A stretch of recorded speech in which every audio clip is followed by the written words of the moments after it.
ಪ್ರಚಂಡ ಮಹೋಧೋರ್ಧಾಂಡವನೆನಿಸಿ ಮೆರೆದವರ ರುಂಡ ಮುಂಡಗಳನ್ನು ಚಂಡಾಡಿ ಭೂಮಂಡಲ ಪರಿಹಾಂತು ರಣದೇವತೆಗಳಿಗೆ ರಕ್ತದ ಹೌತಲವನ್ನೇ ಮೋಹಿಸಿ ಅಖಂಡ ಭೂಮಂಡಲ ದಿಗ್ವಿಜಯರ ದಂಡಯಾತ್ರೆಯರ ಮುಖಂಡನೆನಿಸಿ ಹೇ ಸ್ವರ್ಣ ಲಂಕಾ ಪದೆಯ ಪಟ್ಟು ತೊಳೆದ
ನನ್ನ ಮಹಾಬ್ರಾಹ್ಮಣ ಏ ಲಂಕೇಶ್ವರ, ಇನ್ನು ಆ ಕಳ್ಳವೆಷ್ಟು ನನಗೆದುರು ಹೋಗದೆ ತಲೆ ತಪ್ಪಿಸಿಕೊಂಡು ಹೊರದಾಡುತ್ತಿರುವನು.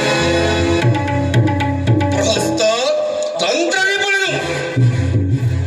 ಈ ಭೂಮಂಡಲವನ್ನೇ ಒಂದೇ ಸಾರಿಗೆ ಆಭಾಷ ಮಾಡಿಕೊಂಡು ಮಹಾಪರಾಕ್ರಮಿ ನನ್ನ ಸಹೋದರ ಕುಂಭಕರ್ಣ,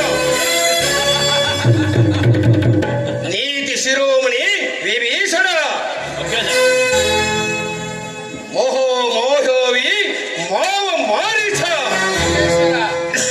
ಅಜಯರಾದ ನನ್ನ ಪುತ್ರರಾದ ಇಂದ್ರಜಿತು ಅಕ್ಷಯ ಕುಮಾರರು ಇವರುಗಳನ್ನೊಡಗೂಡಿ ಈ ಲಂಕಾ ಸಾಮ್ರಾಜ್ಯದ ಅಧಿಪತಿಯಾದ ಈ ಲಂಕೇಶ್ವರನಿಗೆ ತ್ರಿಭುವನದಲ್ಲಿ ಅವನೋರಿರುವರು. ಏಳು ಪ್ರಹಸ್ತ.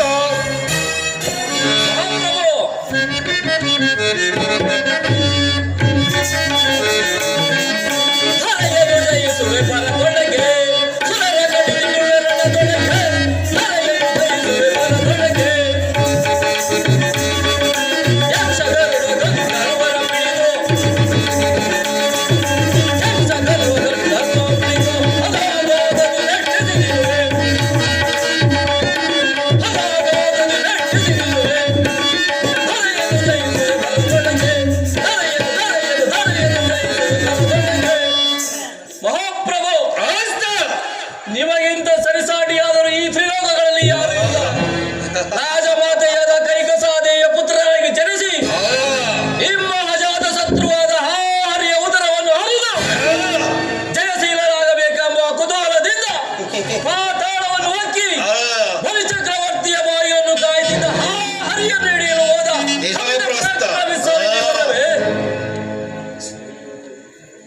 ಪ್ರಾಸ್ತ. ಸಾಕು ಸಾಕು, ನಿಮ್ಮಂತವರ ಮಾತಿಂದಲೇ ಮತಿಗೆಟ್ಟು ನನ್ನಲ್ಲಿ ಶಕ್ತಿ ಸಾಮರ್ಥ್ಯ ಇರುವುದೆಂದು ತಿಳಿದು ನಿರ್ಮಲ ಭಾವದಾರದ ಗಗನ ಸಖಿಯರ ಸ್ಪರ್ಶವನ್ನು ಮಾಡಿ ಕಟ್ಟ ಕಡೆಯಲ್ಲಿ ವೇದಾವತಿಯ ಶಾಪಕ್ಕೆ ಗುರಿಯಾದವನೇ ಈ ನಮ್ಮ ಅಗ್ರಜ.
ಮಹಾಪ್ರಭು, ಏಡಿಗಳಿಗೂ ಸಹ ನಿಮ್ಮ ನುಡಿಯು ಏಡಿಗಳಿಗೂ ಸಹ ಧೀರತ್ವವನ್ನು ತರುತ್ತದೆ.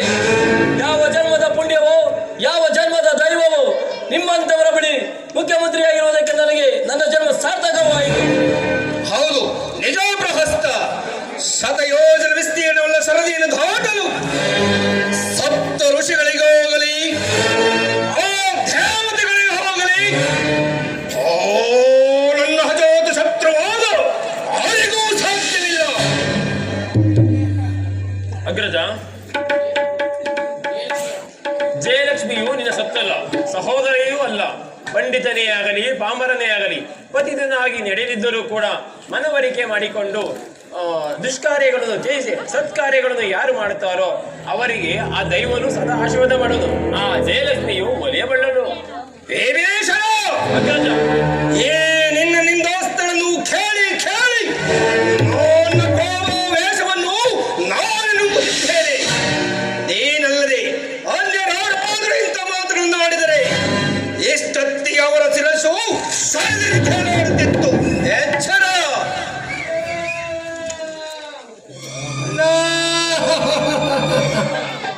ಏನಿ ಆಕ್ರಂದನ, ಏನಿ ಕರ್ಕಶದ ಧ್ವನಿ. ಇದು ನನ್ನ ಮುದ್ದಿನ ಸಹೋದರಿಯಾದ ಸೂರ್ಪನಕ ಧ್ವನಿಯಂತೆ ಕೇಳಿ ಬರುತ್ತಿರುವುದಲ್ಲ. ಮಹಾಪ್ರಭು, ನಿಮ್ಮ ತಂಗಿಯು ಬಹಳ ರೋಧಿಸುತ್ತ ಬಾಯಿ ಬಿಡಿದುಕೊಂಡು ಬರುತ್ತಿಹಳು. ಏನು? ನನ್ನ ಮುದ್ದಿನ ಸಹೋದರಿಯು ರೋಧಿಸುತ್ತಾ ಬರುತ್ತಿರುವಳೆ.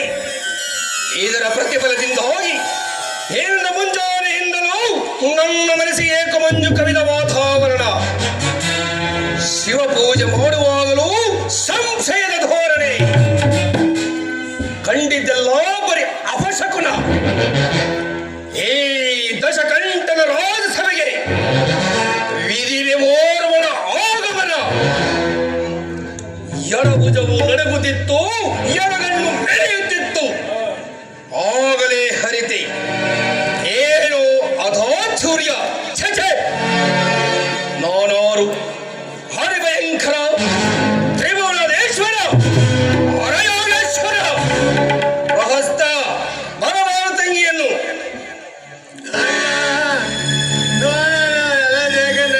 ಹಂಗ್ ಮಾಡ್ಬಿಟ್ಟವ್ರೆ ಅಣ್ಣ.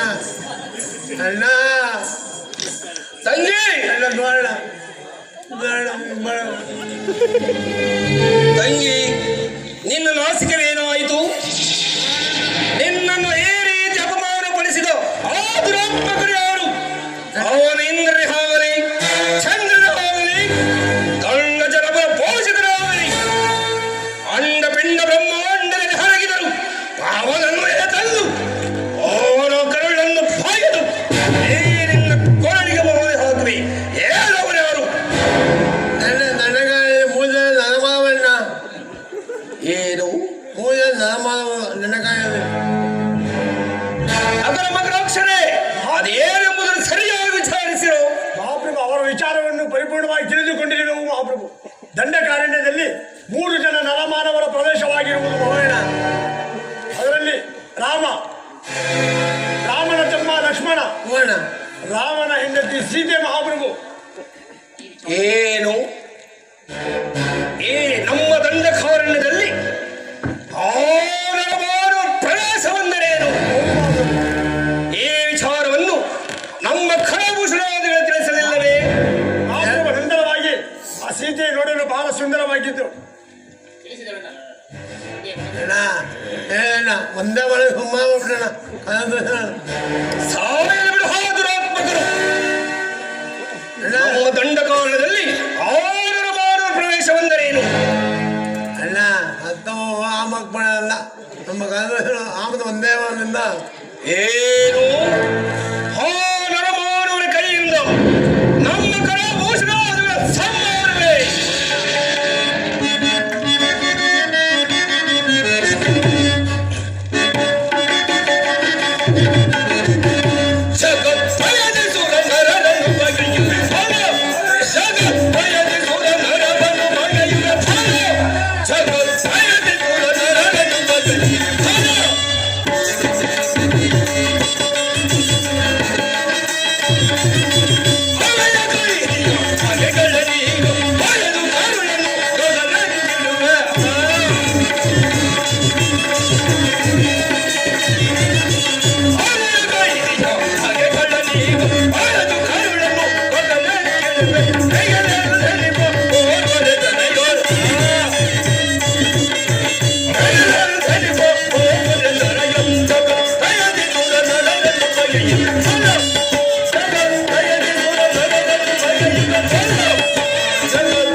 ಕಳುಹಿಸಿದವರು ಆ ರಾಮ ಲಕ್ಷ್ಮಣರನ್ನು ಏನೆಲ್ಲ ಬ್ರಹ್ಮಾಸ್ತ್ರದಿಂದ ಬಂಧಿಸಿ ಏನು ತರುವನು?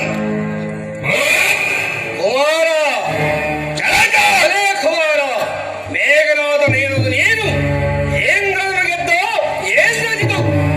ಏನಿನ್ನ ಅದ್ಭುತವಾದ ಉತ್ಸಾಹವೇ ಸರಿ. ಆದರೆ ಈ ಕಾರ್ಯವು ಶಕ್ತಿಯಿಂದಾಗಲಾರದು, ಯುಕ್ತಿಯಿಂದಲೇ ಮಾಡಬೇಕು. ಕುಮಾರ, ನೀನು ಸುಮ್ಮನಿರು.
ನಮ್ಮ ಸೋದರಿಯನ್ನು ಈ ರೀತಿ ಅಪಮಾನ ಮಾಡಿದ ಆ ನರಹದಮರನ್ನು ಈ ನನ್ನ ಗದೆ ಝಂಕಾರದಿಂದ ಬೆಚ್ಚಿ ಬೀಳಿಸಿ ರಚ್ಚಿನಿಂದ ಚಚ್ಚಿ ನಚ್ಚು ನೂರು ಮಾಡಿ ನಿಮ್ಮ ಪಾದದ ಮುಂದೆ ಕಿಡುವೆನು. ಅಪ್ಪಣೆಯನ್ನು ಕೊಡು ಅಗ್ರಜ. ಕುಂಭಕರ್ಣ, ಈ ಕಾರ್ಯವು ಶಕ್ತಿನಾಗಲಾರದು, ಯುಕ್ತಿಯಿಂದಲೇ ಮಾಡಬೇಕು. ನೀನು ಸುಮ್ಮನಿರು. ಅಗ್ರಜ,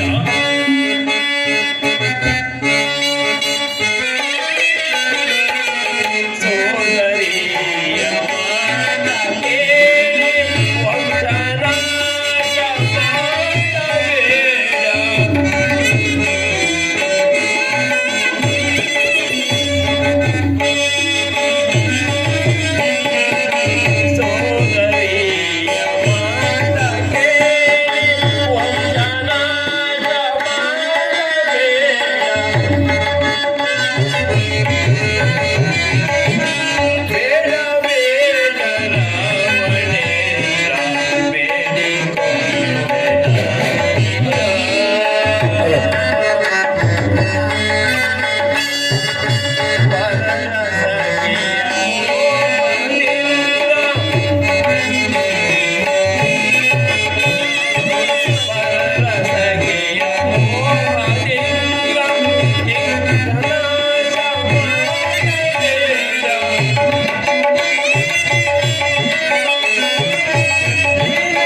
ರಾವಣೇಶ್ವರ, ರಾಮ ಲಕ್ಷ್ಮಣ ಸೀತೆಯರು ದೈವಾಂಶ ಸಂಬುದ್ಧರು. ಏನು ಆ ರಾಮ ಲಕ್ಷ್ಮಣರು ದೇವತೆಗಳೇ? ಹೌದು ಅಗ್ರಜ. ವಿಭೀಷಣ ದೇವತರ ಸ್ವರೂಪರಂತೆ. ಕೇಳಿದಿರೋ ಕೇಳಿದಿರೋ? ಆ ನರಮಾನವರು ದೇವತ ಸ್ವರೂಪಗಳಂತೆ. ಸಾಕು ಮಾಡಿ ಬಚ್ಚು ಭೀಷಣ. ಅಗ್ರಜ, ತಂಗಿಯ ಮಾತಿಗೆ ಮನ್ನಣೆ ನೀಡಬೇಡ ಅಗ್ರಜ. ಆ ನರಮಾನವರ ಶಿರಸು ಹರಿದಾಗಿದೆ. ನನ್ನ ಮನಸ್ಸಿಗೆ ಶಾಂತಿ.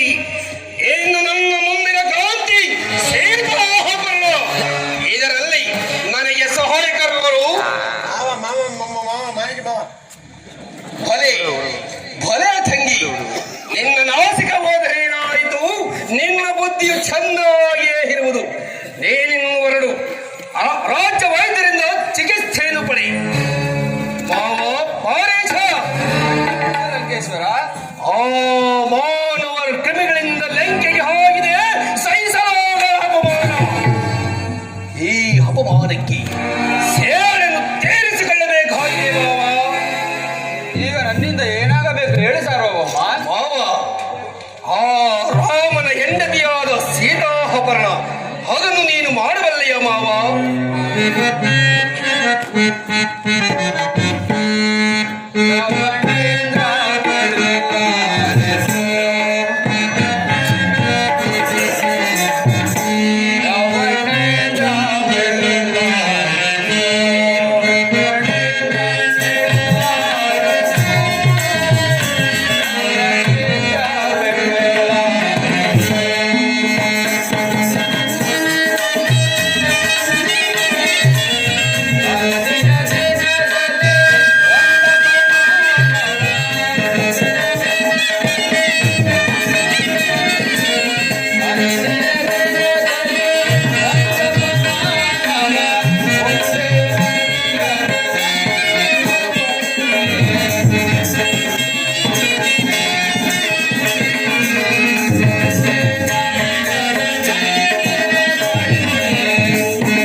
ಬೇಡ ರಾವಣೇಶ್ವರ, ಇದರಿಂದ ಲಂಕಾ ಸಾಮ್ರಾಜ್ಯಕ್ಕೆ ಕೇಡಾಗುವುದು ಖಂಡಿತ. ಆ ನನ್ನ ಅಜಾತ ಶತ್ರುವಾದ ವಿಷ್ಣುವಿಗೆ ಪಕ್ಷಿಗಳಲ್ಲಿ ಶ್ರೇಷ್ಠವಾದ ಗಂಡ ಬೇರುಂಡಗಳಿಗೆ ಎರಡು ಮುಖ, ತ್ರಿಮೂರ್ತಿಗಳ ಅಂಶ, ತಥಾತ್ರಯನಿಗೆ ತ್ರಿಮುಖ, ನನ್ನ ತಾತ ಬ್ರಹ್ಮನಿಗೆ ಚತುರ್ಮುಖ, ನನ್ನ ಆರಾಧ್ಯ ದೈವ ಪರಶಿವನಿಗೆ ಪಂಚಮುಖ, ಷಣ್ಮುಖನಿಗೆ ಆರು ಮುಖ, ಆದಿಶೇಷನಿಗೆ ಏಳು ಮುಖ, ದುಷ್ಟ ಶಕ್ತಿ ದುರ್ಗಿಗೆ ಅಷ್ಟಮುಖ, ನವನಾದರಿಗೆ 9 ಮುಖ.